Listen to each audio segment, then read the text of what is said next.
Dan pemirsa, seperti biasa tadi sore ini juru bicara pemerintah dalam penanganan kasus virus corona juga mengumumkan berapa jumlah kasus yang ada saat ini. Nah, ini kita lihat kasus COVID-19 di mana angka-angka yang tertera di sana yang terjadi di masing-masing provinsi, baik DKI Jakarta, kemudian Jawa Tengah, Jawa Timur, dan juga di provinsi-provinsi lainnya. Kita lihat ada juga di Banten, kemudian juga di daerah istimewa Yogyakarta.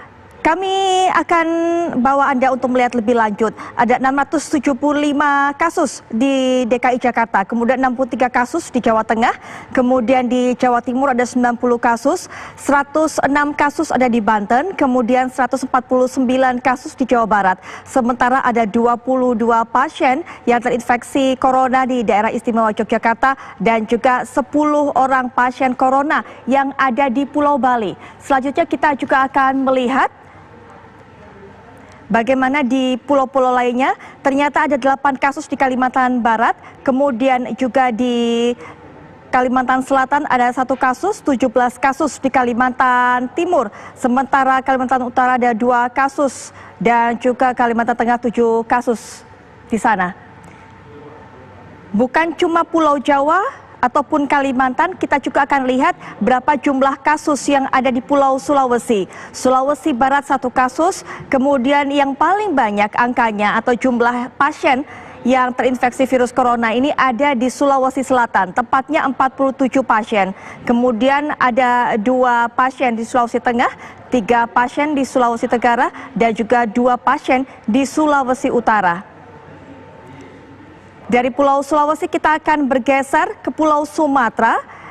Di Pulau Sumatera ini, di Aceh ditemukan 5 kasus corona di sana. Sementara itu Sumatera Utara tercatat sebagai daerah di Pulau Sumatera yang memiliki kasus corona terbanyak, ada 8 kasus. Sementara ditemukan 5 pasien yang terinfeksi virus corona di Sumatera Barat. Ada 2 kasus di Riau, 5 kasus di Kepulauan Riau. Di Sumatera Selatan ada 2 kasus, 1 orang pasien corona di Jambi dan 4 tercatat di Lampung. Kemudian kita akan menuju ke wilayah timur, di mana ada 2 kasus corona ini terjadi juga di Nusa Tenggara Barat. Sementara 1 kasus tercatat di Maluku Utara, 1 pasien terinfeksi corona di Maluku, 2 di Papua Barat, dan juga 9 di Papua. Kita sudah melihat, pemirsa, inilah dia jumlah pasien positif yang terjangkit virus corona di dunia. Jumlahnya hingga saat ini 666.211. Kemudian kita lihat dari angka tersebut 139.022 ini dinyatakan sembuh. Kemudian 30.981 adalah angka kematian yang terjadi di seluruh negara di dunia. Lalu bagaimana dengan di Indonesia? Ini kita juga saksikan pertambahan jumlah kasus hingga saat ini.